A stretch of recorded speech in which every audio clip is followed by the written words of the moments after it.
Alors ici, on doit déterminer si notre observateur, qu'on a dans le bas à gauche, est capable de voir l'étoile bleue à travers le miroir que j'ai ici, au centre de l'image.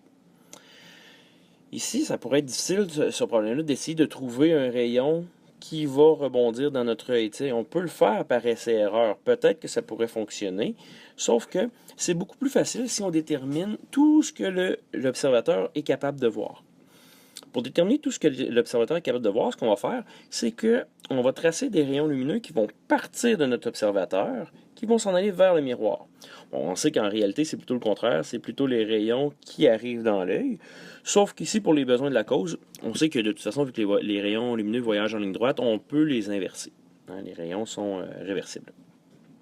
Donc, on va faire partir nos rayons lumineux de l'œil, on va les envoyer sur les extrémités du miroir. Les extrémités parce qu'on veut avoir tout le champ de vision possible. On ne veut pas juste avoir la partie qui nous donne l'étoile. Ça ne donnerait rien de toute façon. Nous, on veut juste savoir si oui ou non on peut voir l'étoile. Donc, je commence. Je dessine ces rayons-là. Alors, ici, j'ai tracé là, mes rayons réfléchis. Je dis réfléchis parce que tu te rappelles, les rayons arrivent dans l'œil. Ces rayons réfléchis-là originent donc de rayons incidents. Puis ces rayons incidents-là, je peux les trouver puisque grâce à la loi de la réflexion, je sais que l'angle du rayon réfléchi va être égal à l'angle du rayon incident. Donc, je vais commencer par tracer mes normales en vert, puis après ça, je vais tracer mes rayons incidents. Alors ici, là, j'ai tracé mon rayon incident qui arrive dans mon œil.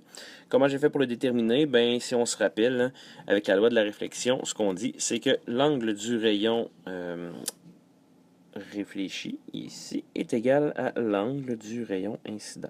Même chose de l'autre côté ici, hein, j'ai pris mon rapporteur d'angle, j'ai mesuré l'angle que j'avais ici, c'était l'angle de mon rayon réfléchi, et je sais que l'angle de mon rayon incident est exactement le même par rapport à la normale. Normale qui, je vous rappelle, est toujours à 90 degrés du miroir. Toujours, toujours, toujours. Donc ici, maintenant là, que j'ai trouvé là, mes deux rayons incidents, ce que ça veut dire qu'un objet qui aurait été ici pourrait être visible dans l'œil. Ah, si un rayon fait ça. Un objet qui est ici est aussi visible par mon œil, puisqu'un rayon peut faire ça. Donc, si je peux voir des objets qui sont ici et des objets qui sont ici, ça veut donc dire que je peux voir tous les objets qui sont entre ces deux rayons-là. Par exemple, ici, il y a sûrement un rayon qui frappe de cette façon-là, qui va arriver dans l'œil. Donc, tout l'espace entre mes deux rayons incidents, c'est mon champ de vision. Ce que j'ai ici.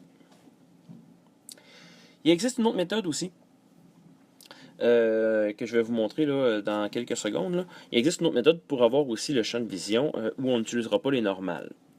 Vous voyez, dans le fond, ce qu'il faut constater, là, c'est que comme tout ce que je peux voir est dans la zone bleue, ben, ce qu'il faut comprendre, c'est que tout ce qui est ici, par exemple, ne pourra pas être vu par l'observateur. Hein. Ce qui est ici ne peut pas être vu par l'observateur.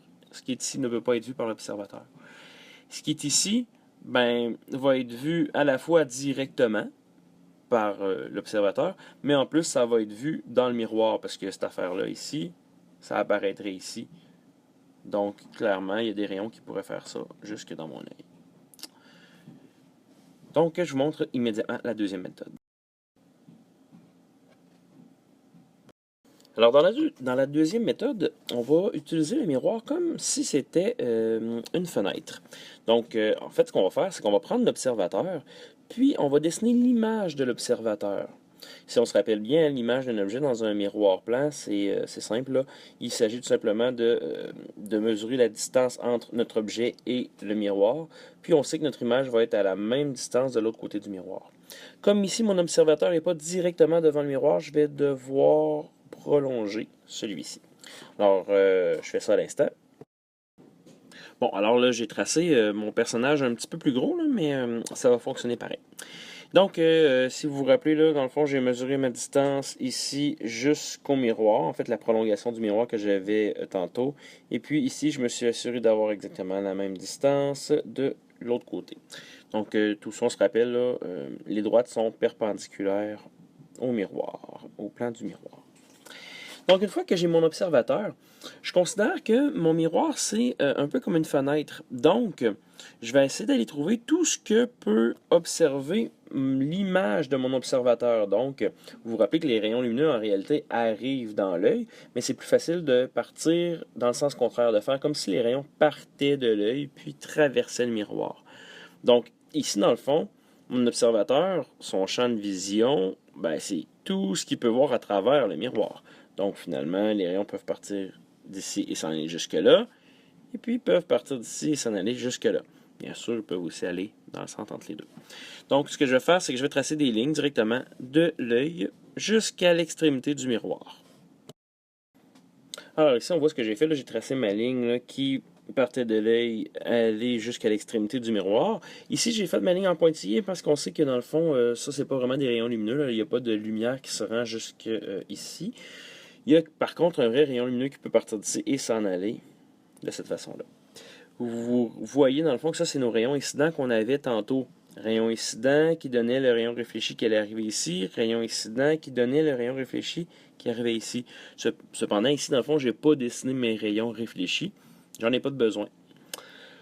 Donc, avec cette méthode-là, si vous vous rappelez, on avait considéré le miroir comme étant une fenêtre et donc je pouvais voir tout ce qu'il y avait entre mes deux rayons de la fenêtre. Donc, on trouve ici que l'étoile bleue est dans mon champ de vision. Donc, mon observateur, ce personnage ici, peut voir l'étoile bleue, puisqu'il peut voir tout ce qui se situe entre les deux rayons incidents, pareil comme tantôt. Les deux méthodes sont vraiment équivalentes. Des fois, dans un problème, ça peut être plus facile de faire la deuxième méthode. Des fois, ça peut être plus facile de faire la première. Je vous suggère de bien maîtriser les deux. Sinon, souvent, là, les deux méthodes sont aussi bonnes l'une que l'autre. Cependant, moi, je préfère la deuxième puisque il y a moins de...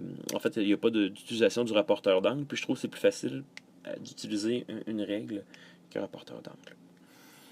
Donc, c'est tout.